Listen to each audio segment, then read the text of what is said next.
واقعہ Karbala human history کا ایک ایسا واقعہ ہے جو مظلوم کو ظالم کے خلاف آواز اٹھانے کے لیے موٹیویٹ کرتا رہے گا۔ محرم کا مہینہ اسلامی کیلنڈر کا پہلا مہینہ ہے۔ عام طور پر لوگ نئے سال کی خوشیاں مناتے ہیں، لیکن یہ مہینہ ہسٹری کے ایسے سچے اسٹوری کو اپنے اندر سمیٹے ہوئے ہے جس کو یاد کر کے آج بھی لوگ اپنے آنکھوں سے آنسوؤں کو نہیں رو پاتے ہیں۔ کیا آپ کو پتا ہے آج سے تقریباً 1400 ایئرز پہلے اسلامک دنیا میں ایسا کیا ہوا تھا جس کی وجہ سے کروڑوں لوگ آج بھی غمزدہ نظر آتے ہیں؟ یہ مہینہ اسلام کے ہسٹری کا وہ مہینہ ہے جس نے اس مذہب کو ختم ہونے سے بچا لیا، جس نے اسلام کے انسانیت والے اینگل کو دنیا کے سامنے لا کر رکھ دیا۔ آج ہم آپ کو اسلامک ہسٹری کے اس چیپٹر سے روبرو کرانے والے ہیں جس کو ہم کربلا کے نام سے جانتے ہیں۔ کربلا کے واقعے کا اصل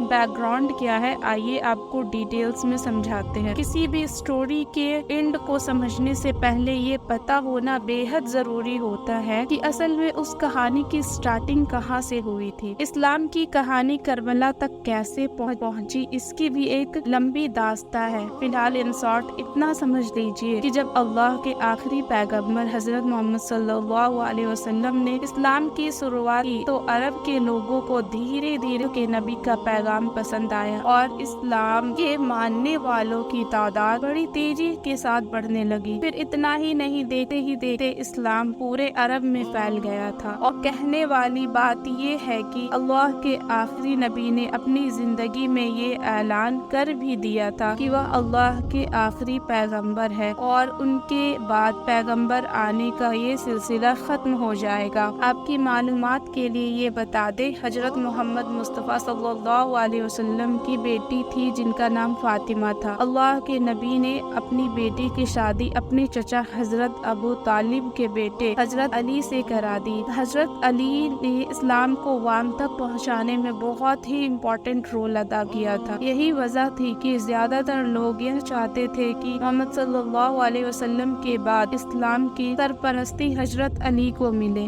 جون 632 AD کو اللہ کے نبی کی وفات ہوئی تو کچھ لوگ ستا کے لالچی ہو گئے۔ یہاں آپ کو بتاتے چلے کہ اصل میں کچھ لوگ اسلام میں ایسے بھی شامل ہو گئے تھے جو پہلے تو اسلام کے دشمن تھے، لیکن جب اسلام کی بڑھتی طاقت کے سامنے ان کی ایک نہ چلی تو انہوں نے بھی اسلام کو قبول کر لیا۔ ان کا مقصد صرف اور صرف اسلام کی بڑھتی طاقت کا استعمال کرنا تھا۔ اسلام کے انہی لوگوں نے حضرت علی کو نبی کا وارث ماننے سے انکار کر دیا اور خود سطح کی کرسی پر جا کر بیٹھ گئے۔ انہی لوگوں میں سے ایک شخص یزید کا باپ معاویہ بھی تھا۔ اس طرح اسلام کے ماننے والے دو خیموں میں بٹ گئے، ایک تو وہ لوگ تھے جو حضرت علی کے ساتھ، دوسرے جو ان کے خلاف تھے۔ فی الحال یہ سلسلہ یوں ہی چلتا رہا، آخرکار بعد میں جا کر حضرت علی کو اسلام کی خلافت دی گئی اور کچھ اس طرح وہ مسلمانوں کے چوتھے خلیفہ بنے۔ حضرت علی کے دو بیٹے تھے، ایک کا نام تھا امام حسن اور دوسرے کا نام تھا حضرت امام حسین۔ امام حسن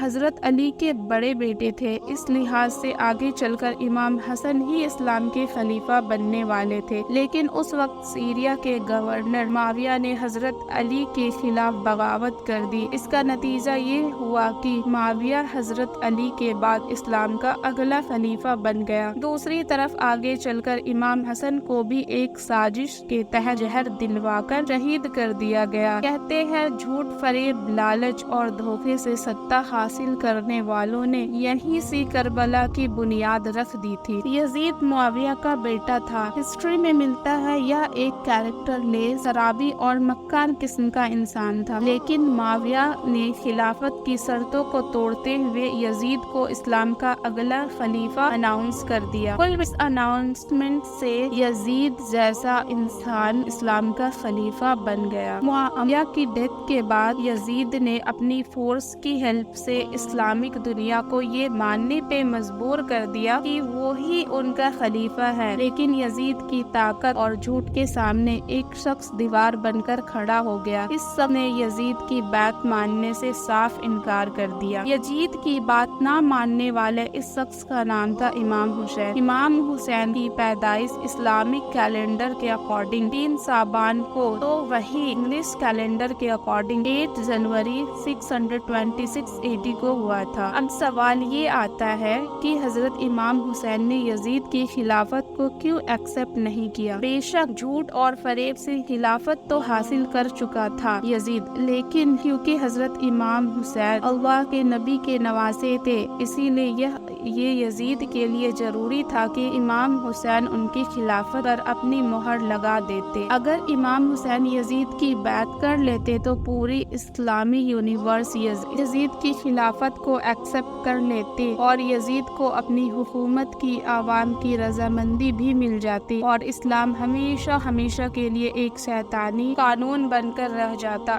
جانکار بتاتے ہیں کہ حضرت امام حسین اس بات کو بخوبی جانتے تھے اور اسی لیے انہوں نے یزید کی بیعت سے صاف انکار کر دیا۔ اس کے بعد یزید نے ہر طریقے سے امام حسین پر اس کی خلافت کو ایکسپٹ کرنے کے لیے دباؤ ڈالا، انہیں ختم کرنے کی دھمکیاں بھی دی، لیکن حضرت امام حسین اپنے فیصلے پر اڑے رہے۔ ساری کوششوں کے بعد بھی جب یزید کو یہ سمجھ آ گیا کہ امام حسین اس کی بیعت نہیں کریں گے تو اس نے امام حسین کو قتل کرنے کا پلان بنانا شروع کر دیا۔ دوسری طرف جب امام حسین کو یہ پتا چلا کہ یزید انہیں قتل کرنا چاہتا ہے تو انہیں 4 مئی 680 AD کو مدینہ چھوڑ کر مکے کی طرف جانے کا فیصلہ کر لیا اور وہ کعبے کی طرف روانہ ہوئے۔ یزید کو جب امام حسین کے کعبے کی طرف جانے کی خبر ملی تو اس نے کعبے کی طرف اپنی فورس بھیج دی۔ تاریخ میں ملتا ہے کہ وہ امام حسین کو کعبے کے اندر ہی قتل کروانا چاہتا تھا، لہٰذا جب حضرت امام حسین کو اس بات کا پتہ چلا تو عراق کے ایک شہر کربلا کی طرف چل دیے۔ وہ چاہتے تھے کہ کعبے کے آس پاس خون خرابہ ہرگز نہ ہو اور یہیں سے کربلا پہنچنے کی سفر کی شروعات ہوتی ہے۔ اس کے بعد حضرت امام حسین 2 محرم 61 ہجری کو کربلا پہنچ گئے۔ انگلش کیلنڈر کے اکارڈنگ یہ اکتوبر کا منتھ اینڈ 680 AD تھا۔ امام حسین اپنی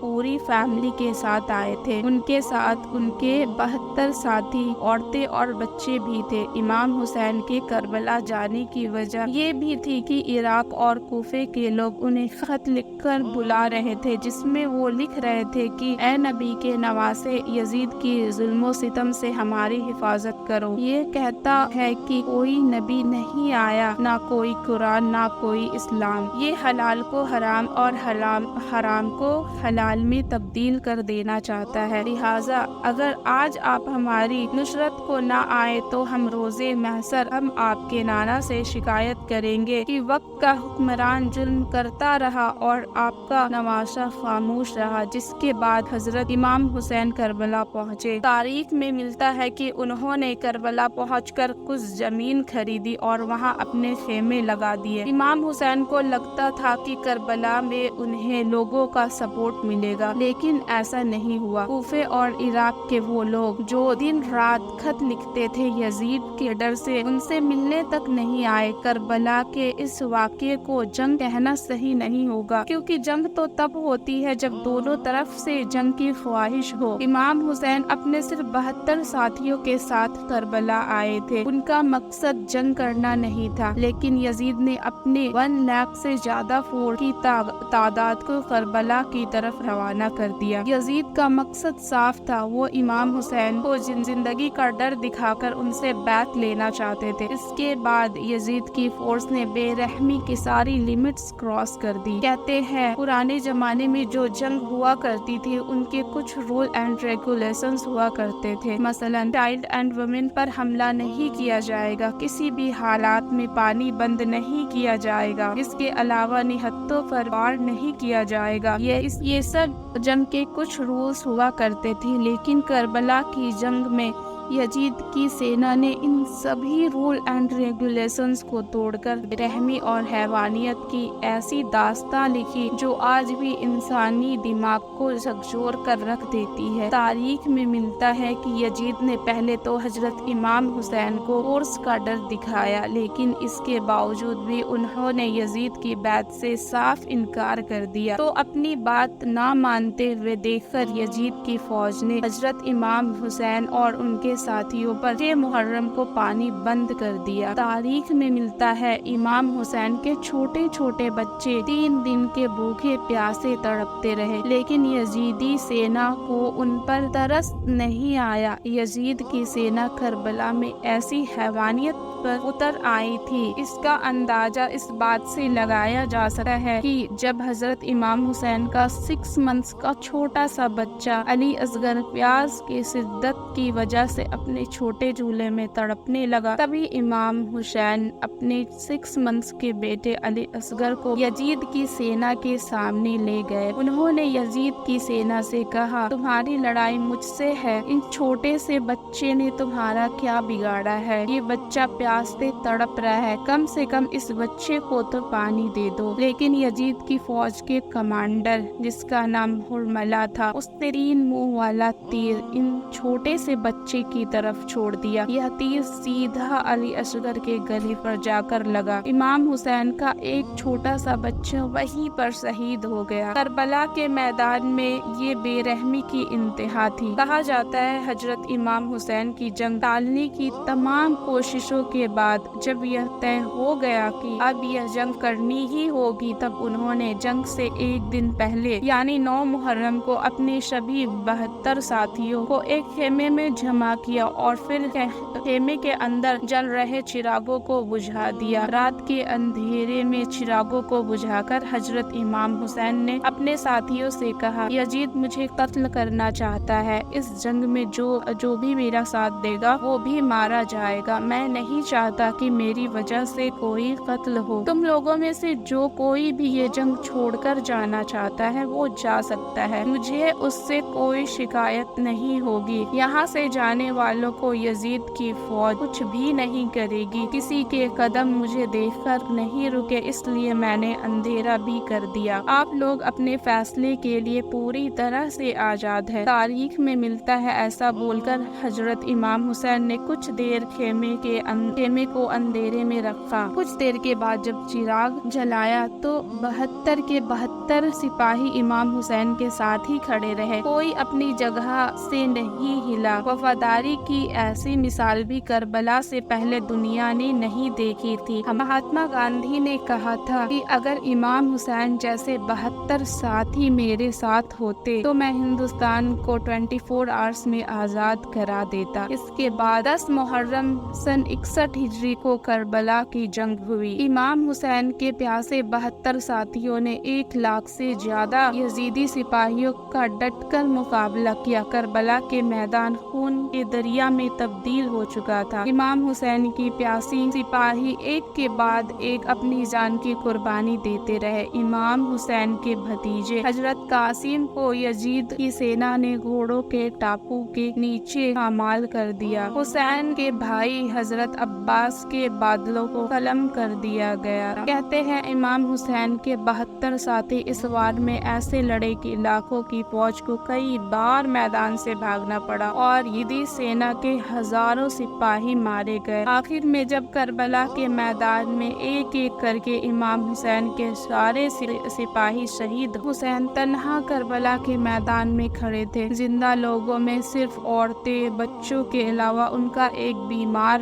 بیٹا حضرت امام زین العابدین ہی بچے تھے۔ تاریخ میں ملتا ہے امام حسین اپنی تلوار ذوالفقار کو لے کر آخری دم تک اسلام کی بقا کے لیے یزیدی سینا سے لڑتے رہے، مگر افسوس کہ اللہ کے نبی کو اس دنیا سے رخصت ہوئے ابھی 50 ایئرز بھی نہیں گزرے تھے کہ پوری امت کے سامنے ان کے نواسائے کو 3 دن کا بھوکا پیاسا شہید کر دیا گیا اور پوری امت تماشائی بنی رہی۔ جس طرح ابھی فلسطینیوں پہ اسرائیل ظلم کر رہے ہیں اور مسلم کنٹری کے حکمران خاموش تماشائی بن کر دیکھ رہے